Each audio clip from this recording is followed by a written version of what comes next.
Student, कैसे हो? चलो सब बढ़िया। आज हम शुरू करेंगे मैथमेटिक्स और चैप्टर नंबर 9 के बारे में जो डिस्कशन कर रहे थे वही डिस्कशन हम आगे बढ़ाएंगे।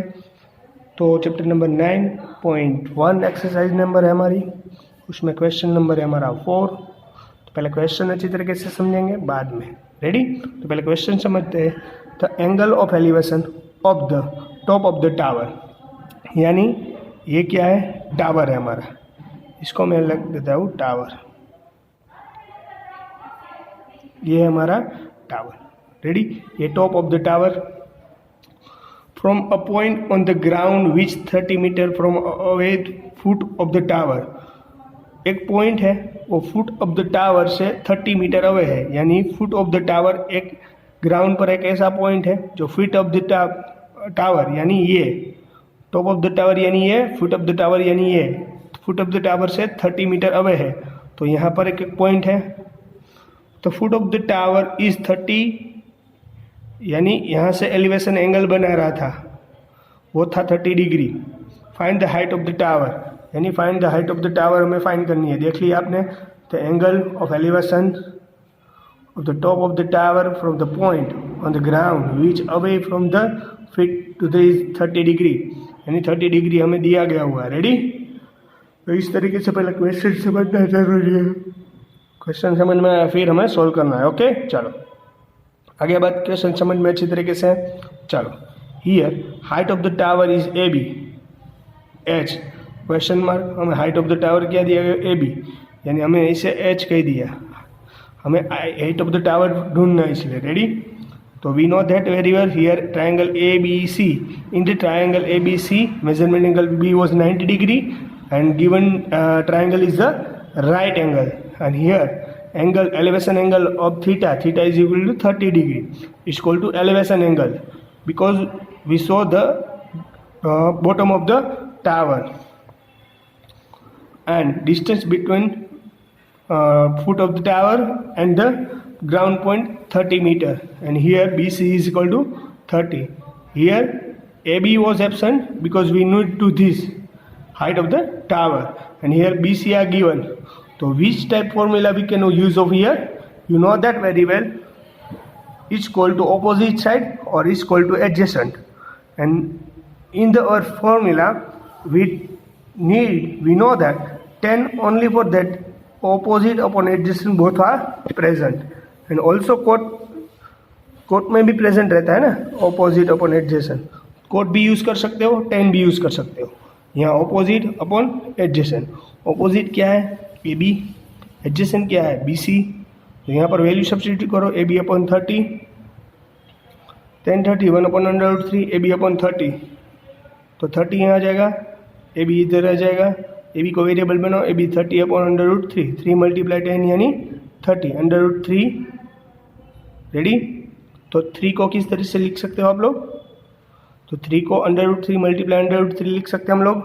समझ में आया कि नहीं बात? ए बी, तो ए बी की वैल्यू तो हमें एब्सेंट है, वही तो हमें फाइंड करना है। A B is height of the tower, ready. चलो बी सी यानी एडजेसेंट यानी ये साइड, बी सी यहाँ पर लिखिए हमने 10 30, क्योंकि एंगल यहाँ पर कितना था? 30, सी की जगह 30। ऑपोजिट था ए बी, अपॉन एडजेसेंट था बी सी की वैल्यू हमारे पास है 30, रेडी। तो 10 30 यानी टेबल में हमारी पास वैल्यू है 10 30 की 1 अपॉन √3। टेबल में से देखकर हमने यहाँ पर वैल्यू सब्सटीट्यूट की 1 अपॉन √3, ए बी अपॉन 30। ये 30 डिवाइड में है, यहाँ जाएगा तो मल्टीप्लाई में, 30 डिवाइड में यहाँ जाएगा तो मल्टीप्लाई में, तो 30 1 जा 30, रेडी। ये डिवाइड में है, इस तरफ आ जाएगा तो मल्टीप्लाई में, ए बी मल्टीप्लाई √3। इसमें से ए बी को वेरिएबल बना लिया। Opposite side always goes to numerator, और साथ में उससे डिनोमिनेटर। 30 को कैसे लिख सकते हैं? 3 मल्टीप्लाई 10 यानी 30 अपॉन √3। 3 को किस तरह से मैं ओपन करूँगा? √3 मल्टीप्लाई √3 यानी ओनली फॉर 3 लिख सकते हैं ना हम लोग, रेडी। तो यहाँ 3 √3, ऊपर नीचे √3 so here remaining only for 10 √3. So AB is equal to 10 √3 meter. So here height of the tower H is equal to 10 √3 metre, last में लिखना है। Ready, this is very important for the question, very important for the this numericals. Ready, if we don't write of here so our 1 mark down. Ready, चलो आई बात समझ में। अब और एक और क्वेश्चन करवा रहा हूँ, जो क्वेश्चन नंबर है 5th। अगर ये समझ में आ गया तो 5th इजीली समझ में आ जाएगा। रेडी, चलो 5th क्वेश्चन क्या है, पहले क्वेश्चन अच्छे तरीके से पढ़ते हैं। A kite is flying at height of 60 metre, यानी कुछ हाइट पर काइट है वो फ्लाई कर रही है। रेडी, तो वो हाइट है 60 मीटर। समझ लो कि यहाँ कोई काइट है, मैं ड्रॉ कर रहा हूँ, यानी कि आप इस तरीके से एज्यूम कर पाओगे यहाँ कोई काइट है। इसकी kite is flying at height of 60 metre, यानी वो हाइट यहाँ से 60 मीटर हाइट पर उड़ रही है। कितनी हाइट थी? 60 मीटर। रेडी, ये हाइट है 60 मीटर हाइट पर वो उड़ रही है। Above the ground the string attached to the kite is temporary tied to point on the ground. String है, स्ट्रिंग यानी उसकी जो डोर है, पतंग चगाने के लिए, उड़ाने के लिए जो डोर आती है वो स्ट्रिंग कही गई हुई है। Attach to the kite is temporary tied to the point, यानी काइट को किसी एक पॉइंट पर क्या कर दिया गया है, अटैच कर दिया गया है। इतनी हाइट पर काइट उड़ रही थी 60 मीटर हाइट पर। Temporary tied to a point on the ground, the inclination of the straight with the ground 60 degree, the length of the string using that there is no slack in the string। अब क्या करना है वो अच्छी तरीके से देख लेना। यहाँ पर हाइट, इतनी हाइट पर थी काइट, और क्या करना है 60 डिग्री, यानी यहाँ से यहाँ समझ लो कि 60 डिग्री बन रहा है, यहाँ पर बन रहा है। रेडी, इस तरह से। Ready student, kite is flying at the height of 60 metre above, यानी height of 60 metre. Ground string attach to the kite is temporary, यानी ग्राउंड पर जो स्ट्रिंग है वो अटैच की गई हुई है temporary. Kite is temporary tied to point on the ground, the inclination of the string with the ground is 60। Inclination of the ground यानी यहाँ पर जो एंगल बन रहा है वो 60 डिग्री है। Find the length of the string, यानी यहाँ पर जो स्ट्रिंग है उसकी लेंथ हमें फाइंड करनी है, यानी कि यहाँ पर ए फाइंड करना है। Assuming that there is no slack in the string, and और भी एज्यूम करना है कि यहाँ पर कोई पतंग को ज़्यादा हमें आगे नहीं जाने देनी, यहाँ पर स्थिर है वो पतंग एज इट इज। तो स्ट्रिंग क्या करना है, लेंथ ऑफ द स्ट्रिंग यानी ये ढूंढना है। आई बात समझ में अच्छी तरीके से? तो इसको नाम दे देता हूँ ABC, PQR भी दे सकते हो। Here height to the length of kite AB। Ready, यहाँ पर हाइट है 60 metre, AB is equal to 60 metre. Ready, then BC हमें नहीं दिया गया हुआ है, और BC here measurement angle B was 90 degree, you know that very well, and measurement angle C was 60 degree. Ready? Here AC is hypotenuse and we given to this, and we know this, we need to this. So what type of formula we can use of here? Here is equal to here, यहाँ से हमें देखना है तो it is a opposite to this angle, and here the hypotenuse. So which type of formula use of here? So sin theta, I think use sin theta, because of you know that very well, sin C is equal to sin theta की formula use होगी Q, sin theta is equal to formula का opposite upon hypotenuse, वही formula है। Opposite क्या है AB, और hypotenuse क्या है, यहाँ से हाइपोटेन्यूस है AC। रेडी, तो यहाँ पर वैल्यू सब्स्टिट्यूट करनी पड़ेगी। Theta we know that very well, here inclination और एंगल क्या दिया गया हमें 60 डिग्री, तो here we use of sine C A B upon A सी।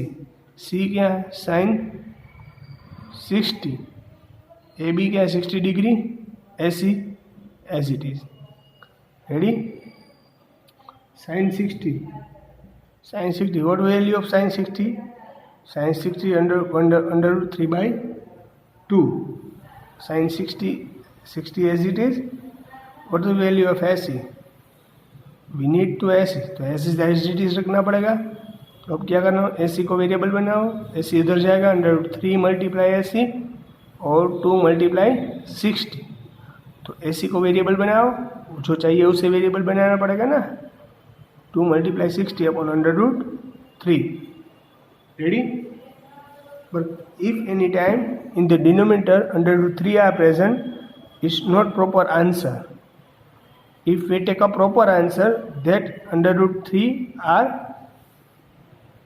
निकाल देना पड़ेगा यहाँ। रेडी? तो निकाल देने के लिए अंडर रूट 3 को एक बार कैसा करना पड़ेगा? मल्टीप्लाई, रेशनलाइजेशन करना पड़ेगा। एक बार मल्टीप्लाई और एक बार डिवाइड। एक बार मल्टीप्लाई और एक बार डिवाइड करोगे तो क्या होगा? ए सी। इसको सिंप्लीफाई करो और 120 under root 3 upon under root 3 multiply under root 3, यानी आंसर आएगा 3। 3 4 जा 20, 3 4 जा 12, यानी 120 डिवाइड बाई 3 करोगे यानी 40 आंसर है। तो A C is equal to 40 under root 3 metre. So our answer is equal to A C is equal to 40 under root 3। Then if you have any doubt, so clear first it clear that me and then you do the another numericals. आई बात समझ में? कैसे कर रहे हैं हम लोग यहाँ पर? क्वेश्चन सोल्व करना अच्छी तरीके से ज़रूरी है। अगर क्वेश्चन ही नहीं सोल्व कर पाए हो आप लोग तो दिक्कत रहेगी। रेडी? आई बात समझ में अच्छी तरीके से? रेडी? यहाँ पर किसी को कुछ भी डाउट, कोई भी दिक्कत या कुछ क्वेरी ऐसा कुछ हो तो मुझे बता दो। रेडी? चलो। Hello student, ready? अब एग्जाम्पल नंबर 5 कर रहा हूँ क्योंकि वो इम्पोर्टेंट है, देख लेना है अच्छी तरीके से। अगर नहीं समझ में आया तो बोल देना। Okay? Here the shadow of the tower standing on a level ground. यानी यहाँ पर एक टावर है, वो यहाँ पर है, ये हाइट ऑफ टावर है। रेडी? इसको समझ लो कि ए कह दो, बी कह देता हूँ। The shadow of the tower of standing on the level ground, यानी यहाँ से found to be a 40 meter longer when sun altitude is 30 degree. यानी जब सन का एल्टीट्यूड 30 डिग्री है तब, देख लो स्टूडेंट, यहाँ पर हमें ये देखो, the shadow of a tower standing on a level ground is found to be a 40 metre longer. यानी यहाँ पर 40 मीटर लॉन्गर है। When the sun altitude is 30 degree, then it's find 60, find the height of the tower। यानी यहाँ पर पहले 60 degree था, बाद में इसकी टावर का जो शैडो है, ये टावर है खड़ा हुआ पूरा, उसका शैडो कितना लंबा था? पहले जो एंगल था वो था 60 डिग्री। रेडी? 60 डिग्री पर उसका शैडो यहाँ पर आ रहा था 30 डिग्री पर। रेडी? तो हाइट ऑफ द टावर क्या है? तो हमें ये पूछा गया हाइट ऑफ द टावर यानी ए क्या है। रेडी? आगे पहला क्वेश्चन बात समझ में पहले अच्छी तरीके से। तो यहाँ पर जो ये डिस्टेंस है वो 40 मीटर का है। यहाँ पर जो डिस्टेंस है 40 मीटर है। रेडी? क्यों? क्योंकि हमें यहाँ कहा गया the shadow of the tower standing on level ground found डी 40 metre long when the sun's altitude is 30 degree. जब सन का एल्टीट्यूड 30 डिग्री होगा तब हमें 40 मीटर 60 सब यहाँ पर लॉन्ग इतना हमें मिलेगा। रेडी? शैडो आई बात समझ में? ये टावर है तो ये इसका शैडो इतना मिलेगा 40 मीटर लॉन्ग। तो हमें क्या फाइंड करना है? एच। तो इसे ए बी सी बोल देता हूँ, इसे डी बोल देता हूँ। रेडी? ऐसे हमने नाम दे दिया। पर अगर हमें ये चाहिए तो फॉर्मूला के हिसाब से ये पूरी साइड आनी चाहिए। रेडी? तो पहले हमें तो ये मालूम नहीं है, तो पहले तो हमें ए मालूम पर पता लगाना पड़ेगा कि एक्स कितना है।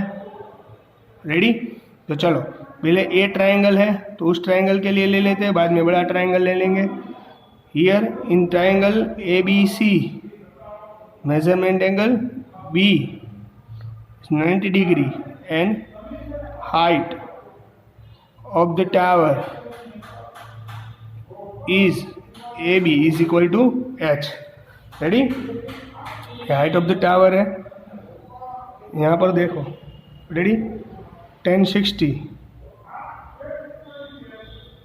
यहाँ पर है, ये अपॉन ये होगा, ये तो हमें फाइंड करना है हाइट, पर ये मिल जाएगा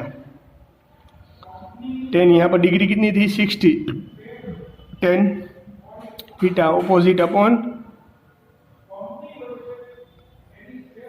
एडजेसेंट, ये फॉर्मूला हमारे हिसाब से 1060 हाइट ऑफ द टावर यानी ए बी यानी कि एच, एडजेसेंट यानी एक्स, 1060 यानी क्या आएगा answer √3 H upon X. Ready? ये बात समझ, it is our equation number first. यहाँ पर सेकंड भी है, A B D in the triangle A B D measurement angle B was 90 degree. Understood? So here we use of 1/tan theta. tan theta यहाँ पर degree कितनी है, sorry यहाँ पर एंगल कितना है 30 डिग्री, और A B upon B D tan theta is equal to A B upon B D, क्योंकि tan theta की formula opposite upon adjacent, tan theta की formula opposite upon adjacent, opposite क्या था ए बी और adjacent क्या है B D, पूरे triangle की बात कर रहा हूँ इसलिए। तो ऑपोजिट की वैल्यू थी, ऑपोजिट या ए बी, उसकी हाइट है एच, वो हमें फाइंड करनी है, और एडजेसेंट हुआ हमारा डी बी पूरा, तो डी बी क्या है डी सी 40, ये 40 और ये एक्स दोनों मिलाना पड़ेगा, बी डी लेना है इसलिए, तो यहाँ पर 40 प्लस एक्स, एडजेसेंट मिल गया ना बी डी, तो ये 40 प्लस एक्स करना पड़ेगा, 40 plus X, tan theta, theta का आता है 30, tan 30 is equal to H upon 40 plus X. Ready? आई बात समझ में अच्छी तरीके से कि नहीं आई बात समझ में? रेडी? यहाँ से किसी एक को वेरिएबल बनाओ, किसको बनाना है, किसी को एक को वेरिएबल बना लेना पड़ेगा, इसे बनाना है एच को, तो ये एक्स इधर आ जाएगा, तो H is equal to √3x बचता था ना। रेडी? तो यहाँ पर सब्सटीट्यूट कर लेनी वैल्यू, 1030 यानी वैल्यू क्या है 1/√3, और H is as it is 40 as it is, X की वैल्यू क्या है √3x। रेडी? अब सिंप्लीफाई करो, ये उधर चला जाएगा तो √3x प्लस 40, ये उधर चला जाएगा √3h। रेडी? आगे बात समझ में अच्छी तरीके से? इसमें किसी को डाउट नहीं ना? किसी को कुछ डाउट रह जाए तो बोल देना। रेडी? x की जगह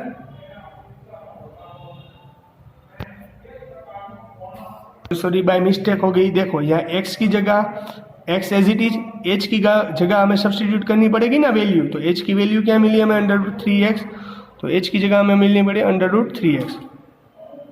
रेडी? आई बात समझ में अब? Ready student? h की जगह √3x, क्योंकि यहाँ पर हमें मिला हो, और x अब क्या करेंगे क्रॉस मल्टीप्लीकेशन, हम क्रॉस मल्टीप्लीकेशन करोगे तो x यहाँ पर है, यहाँ जाएगा तो x × 1 यानी x, और √3 यहाँ पर है, यहाँ जाएगा तो डिवाइड में, यहाँ जाएगा तो मल्टीप्लेशन, √3 × √3 यानी ओनली फॉर 3x। रेडी? आई बात समझ में कि नहीं आई बात समझ में? रेडी? कि यहाँ देखो ये पूरी टर्म है, देखो यहाँ पर ये 40 प्लस एक्स है, ये ओनली फॉर एक्स यहाँ नहीं जाएगा, 40 प्लस एक्स पूरी टर्म इधर जाएगी, तो 40 प्लस एक्स आ जाएगा, और ये पूरी टर्म इधर जाएगी, तो √3 × √3 यानी 3x हो जाएगा, √3 × √3 यानी ओनली पर 3 ओनली x, 40 प्लस एक्स है यहाँ पर, ये प्लस एक्स है, उधर जाएगा तो minus x, 3x minus x तो 40, 3x में से x जाएगा तो 2x। यहाँ पर x को वेरिएबल बनाओ, opposite side goes to numerator, साथ में हो 2 4 जा 20, x इज इक्वल टू 20। हमें क्या मिला, x is equal to 20। Ready, x is equal to, पर हमें तो हाइट चाहिए था, हाइट ऑफ द टावर, तो यहाँ पर सब्सटीट्यूट कर दूँ x की वैल्यू, h यानी √3x था, तो x की वैल्यू हमें क्या मिली यहाँ पर 20, तो यहाँ पर 20 सब्सटीट्यूट करूँ, √320 यानी 20 √3 metre. Height of the tower क्या मिली, 20 √3 metre. Here the height of the tower 20 √3 metre. It is our final answer. Ready, और फिर भी देख लेना, कोई भी कोई क्वेरी हो, दिक्कत हो तो मुझे बोल देना। चलो।